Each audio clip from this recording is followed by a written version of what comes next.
Right, hi there guys, this is Dan from Manup. Thanks for watching the video and Happy New Year. And is it too soon to say happy lockdown? I'm not quite, or is that too deep at the minute? But we asked, or I've asked this guy, Pete, it's really weird because I only know him as Hippo or Hippo-Drones, but he spent a long time, a few years on a submarine, didn't you? Yep. I was a submariner I joined the Navy in 2001 and left in 2013 and was pretty much a submariner for all of that, although a lot of the time I was training as well. So you've been underwater for literally years. I was good at sea dodging, but yeah. Right, okay. So what's to me, out of all the jobs in the world, the hairdressing and being stuck on a submarine with how many people on them things? 100 people? So a standard crew on the bombers, which is the nuclear deterrent submarines, is about 150 people. But you also get trainees coming on there and trainers coming on there as well. So you could have up to 180 people potentially. See, that to me,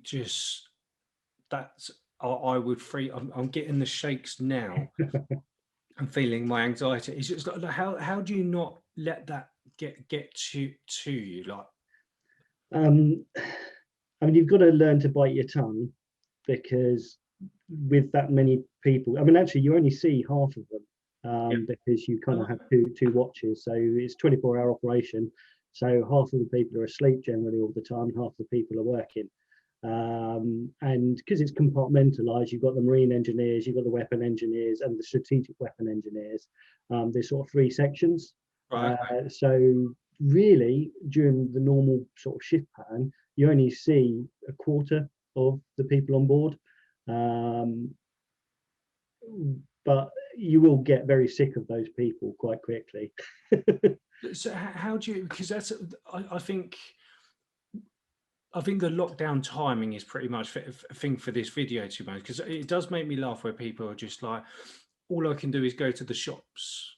And especially around Suffolk where I live and parts of Essex, we're very much in the countryside. We don't really have any high-rise flats, and the kind of thing, I feel sorry for the people who are in London in those big high-rise flats, properly on a lockdown where they're being judged constantly. But nothing beats being on the bloody submarine. Yeah, I mean, the thing is I was reading something the other day about loneliness, and anyone can be lonely. You could be surrounded by a million people that idolize you and still be lonely, or you could be by yourself and be perfectly content and not lonely. So it's weird. I think it takes a certain mentality to be able to be a submariner and enjoy it. Did you enjoy it? Mostly. I mean, I love being the submariner bit. It was the location when I wasn't at sea that was the problem for me, which was why I left in the end. And that was being stuck up in Scotland, and that is where I felt most isolated. Because in as a submariner in the Navy, we don't live on the submarine because it goes off with a different crew. So you have two crews on a submarine, and each of those crews splits into two as well. So like I said, you've got a day shift and a night shift effectively on the submarine, but then when you come back, the other crew takes over and they take it away again. So you've got to have somewhere to live. And all the Navy accommodation, certainly for senior rates, which I was as a petty officer, all the accommodation is single living. So I had what was effectively the equivalent of a trust house forte or a holiday inn room. And I was stuck up there in Scotland, and that was, as far as I was concerned, isolation. It was just me, myself, and my own thoughts, and that does get quite difficult. And it ultimately is why I left the Navy in the end. So how did you? Because it sounds like, I don't want to put words in your mouth. So it sounds like you had struggles with dealing with that. How did you stop tipping a little bit further? What kept you on this side of sanity? I don't know if I should say that, consider it's thingy, but do you get me? What kept you on the good side? I mean, I made a point of every weekend I wasn't at sea and wasn't duty to come home. So that was like a 500-mile commute. Bloody hell. And that way I'd get to come back and socialize with my friends and stuff like that. And it's incredibly important. And that's why I think that so many people are finding this lockdown thing difficult, because they can't even do that little 15-minute go and see a friend for a cup of tea thing. Yeah. So that was what I did in the Navy to cope. I just came back and had my home as opposed to where I lived when I was at work, and I compartmentalized it. Yeah. And you can't do that forever. It gets mentally unhealthy, I think, because you're living two lives. But in the short term, social media was my savior, I think. When I first started, it was forums, not Facebook or MySpace or whatever like that. Yeah. And just having an interaction with people with similar interests, as an online personality, we're not meaning keyboard warrior or anything like that, but just being able to speak to people, whether it's typing words or having Skype calls or what have you, was a lifesaver for me, I think, while I was up in Scotland. At sea, we didn't have any communication with the outside world. We had a one-way post-it note sent to us every week. So our chosen loved one could send us a, I think it was effectively the same as a tweet, the amount of characters that they're allowed to send. So how did that get to you? Sorry. So although we're not allowed to transmit out, we can receive transmissions. So we had a buoyant wire aerial sticking out the back of the submarine, which would sort of pick up any shortwave signals, and that's how we'd get that. And it would tell how we'd get our briefings for our mission and stuff like that as well. But there'd be a little bit of space at the end of any transmission where they could put these family grams on. Yeah. So we'd get news, but it was all vetted. It was nothing was personal. So the person who transferred it into paper would read it all and print it out, and then it would get vetted by the captain as well to make sure there was no surreptitious news. We weren't allowed to hear bad news about that back at home and stuff like that. Well, so if you had a relative die, you wouldn't know about that. Yeah, I mean, I was lucky that when my mum died, it was about a week before I was due to go to sea on some training. Right. So fortunately, that allowed them to give me some compassionate leave to help my sister out and sort all that out. But had I been at sea on patrol, I would not have known until I come back, and my mum would potentially have been buried already. Wow. Okay. Do you know what is my logical brain?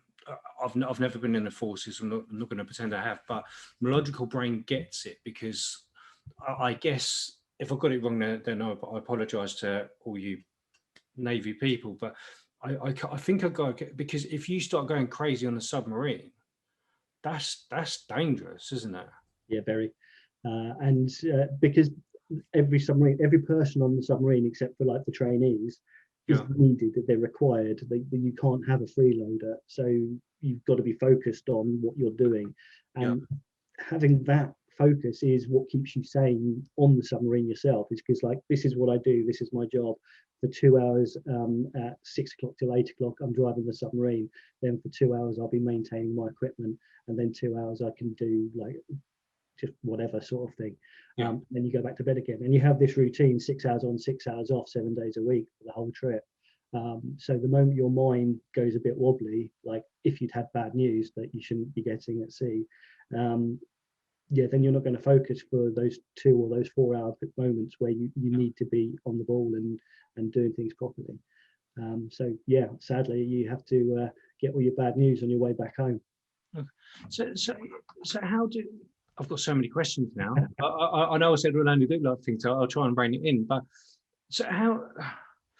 I get why they wouldn't want to give you bad news. I don't agree with it, but I understand it's the life of everyone else. So I get it. I don't like it, but yeah, I get it. But how do you stop especially in those circumstances, and maybe you've taught yourself now, how do you stop your mind, or how did you stop your mind from making stuff up then? you've just got to have faith, I think, that everything is good. I mean, I've generally got a positive attitude towards things. If there's two spins on how something can turn out, I'll kind of look for the nice way of it ending up. Yeah. And I know not everyone can do that, because there's people that are pessimistic, optimistic, and realistic and stuff. So the glass is half full, half empty, or just a half glass sort of thing.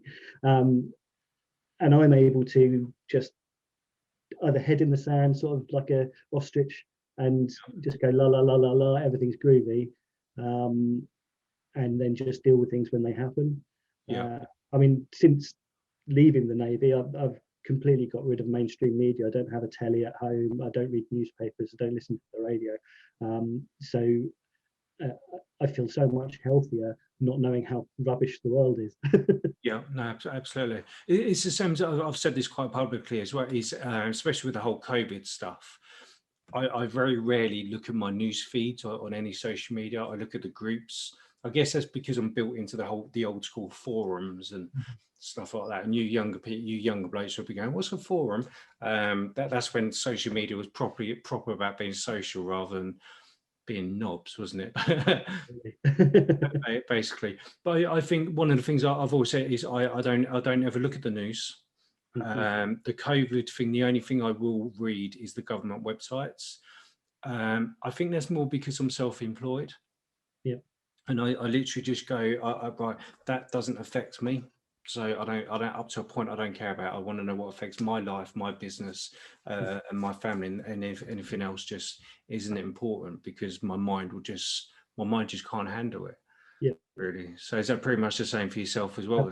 Absolutely. It's I think the polarizing nature of the current press is quite possibly one of the things that's wrecking people's mental health currently at the moment, because it's being rammed down your throat, and it's manipulations. It's the story that they want you to hear, and they're not helping. Yeah. They're just throwing in agendas, and the moment I got rid of the telly was enlightening, and saved me 150 quid a year on my BBC license. But what about EastEnders? What about it? I don't need to watch it. You tell me all about it. No, I can tell you about it. Let's do it now. But no, I must admit, I do. Anyone who knows me knows I love EastEnders. I think for me, that's just my way of just turning off for 20 minutes, half an hour, just turning off and not think about anything else. I used to watch all the soaps, like massively, and yeah, they do. They take over your life if you let them, because you live vicariously, or whatever the word is, through them, don't you, a little bit? Yeah. And I guess you can have those interactions with the people on there. It's like watching a YouTube channel, isn't it? Yeah. If you get to know the characters on that YouTube channel or on TV program. So I can see why people enjoy telly. I just rather get rid of the whole thing and just pick and choose what I want to see in front of me on my computer monitor or what have you. Yeah. So it's funny you say about the whole YouTube stuff, because you do well, I know you do the whole vlogging thing.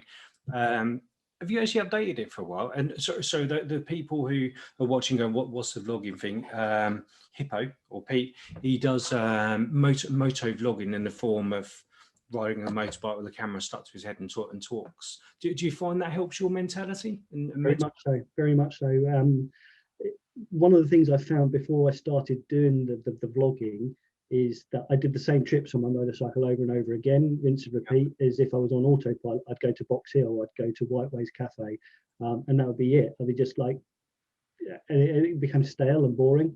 And then the moment I sort of picked up a camera, strapped it to my crusher, and I was like, okay, what am I going to go and do today? And I'd go and investigate a castle or an old ruin or something like that. And being able to talk through things, even if it's not talking about a problem or an issue I'm having, it's just talking about what's going on in my mind, whether it's a visual of a castle that looks awesome or something like that. It just allows you to sort of process things, I think. And then when you edit it, you can cut out the rubbish bits. I mean, I'm sure you're aware that internet lives are very much not reality. Oh, absolutely. And Yeah. although every video I might seem like I'm smiling and pumping my fist in the air with joy and everything like that, the reality is none of us are actually like that. You look at every Instagram picture of pretty girls, they're all dolled up and having a brilliant time. But Yeah. in reality, no, we're not all happy. Well, do you know what is funny on this? Because like you, I live on, I'm either EastEnders or YouTube. That is it. I'm a massive fan of YouTube, but anyway, I've noticed some of the people who it's really weird, the people who I've followed for a long time, during COVID's, they're just not updated. And I think it's because they've up to a point, they've got nothing to lie about. Yeah. Because they can't whiz up to a beautiful restaurant and say, oh, look at me and all this kind of stuff, because it's closed. So it's really weird. I think with the whole COVID thing, a lot of people up to a point of finding the real them. I can't go out now. I mean, like, yes, I can go on a mundane trip to the shops with my bike if that's what I chose to do, but I can't go to a castle. I can't go exploring and just free roam and stuff like that anymore. And yeah, it is. You're kind of like, when you're doing something that's supposed to be entertaining, if you've got nothing that's entertaining going on, how can you do that? So I'm lucky that I have a few videos that I can sort of roll out because I record in advance, sort of thing. But after the end of January, unless something changes, I don't know what I'm going to do. I'm guessing my channel have to go into a hibernation for a while or something. Yeah, but I think the one thing after watching you for a number of years now, actually, you're quite a genuine guy. You just say it how it is. And what else? You don't make out like you're some superstar track day or anything like that. You're just a guy who just rags around on motorbikes, this, that, and the other as well. But I think where I'm going with it is, sorry, the big massive influencers who are just, a lot of them are bullshit. They really are. No offense, but they are, because they can't do anything. They've got nothing to talk about. Yeah, and I mean, some of the YouTubers I watched, they're pumping out reviews that they recorded in spring last year. So I guess they can do that throughout the year because they drip the videos out at a slower pace. But yeah, I mean, it's if I was to lie in my videos, then I've got to remember those lies. Even if it's just a fake personality, I've got to pretend to be that fake personality every time. So I'm always me, whether it's in a video, whether it's on a status update, telling the world I'm having a fish finger sandwich on Twitter. It's still me. It's not like, I think that's one of the reasons why I don't ever look at my recent news feeds on any social media. Just fish finger sandwich photos. Yeah, because it's just, that's the kind of stuff I want to see. And like every now and again where somebody's just, I don't know, what was it? A mate, he fell down the stairs. It was totally fine, but he fell down the stairs and moaned about it. And you put a picture of his basically a bruised up arse. I found that hilarious because there should be more bruised arses on the internet. Exactly that, but it's just the whole internet, especially social media. Even dare I say, people I know. It's just it's makeup or look at my most amazing brand new car, which actually we all know that you've got it on finance and stuff like that. Everything's just false, isn't it? And yeah, it's very easy to fall into the trap of that, and because it's sort of like self-validation when someone clicks that like button or something like that. You have to every time you put something new out, you've got to try and be bigger and better and faster and cooler, and you can't do that. Your brain will melt, and so you've got to keep a sort of level on things and not. I mean, you can't just be better every single time. We're people. We're flawed, and we're not always achieving. No, I agree with you, but yeah, absolutely. I think people have just got to check themselves really and stop trying to compete. Best thing to do is just have fun. Yeah, no, it really is as simple as that. But saying that though, Jordan told me that I can't ask this question, but I'm going to. But if you fart on a submarine, how does it linger for a long time? I mean, my farts still linger. Okay. But actually, it's really weird because the submarine generates its own air. Yeah. It scrubs all the bad stuff out and then makes fresh air, but it's not fresh. It's actually a video I did recently discussing my life on a submarine. When you surface, the world smells weird, but actually the reality is you stink. Right, okay. Oh, yeah. So when we come back alongside, we'd be smelling everything and we go, oh God, you all smell weird, but it's not. It's just because we've got so used to how bad we smell, that becomes the normal. Well, okay. That is bizarre. And you've done a video on that, then, have you? A recent one, I did a Q&A on my life as a submariner on my channel, yeah. Okay, well, what I'll do is on this, because I'm conscious of time, so we have that Yeah, 20 it's getting on your 20-minute mark. touched on there. But what I will do for the people who are interested in finding out what it's like to live on a submarine, I'll put a link in the whole bio and all of this, or in the first comments and all this kind of stuff. But no, it's cool. I think I wanted to do this just to try and highlight other people who have been properly locked down. And you cannot beat you can't beat somebody's lockdown on a submarine. You're not getting out. So just before we go then, so what's worse, this lockdown or living on a submarine? This lockdown. Why is that? I'm not getting submarine pay. Okay, fair enough. and there's windows and motorcycles that are within reach, whereas on a submarine, you're just it's effectively like you go into status. It's like the moment they shut the hatch, Yeah. you are then a submariner.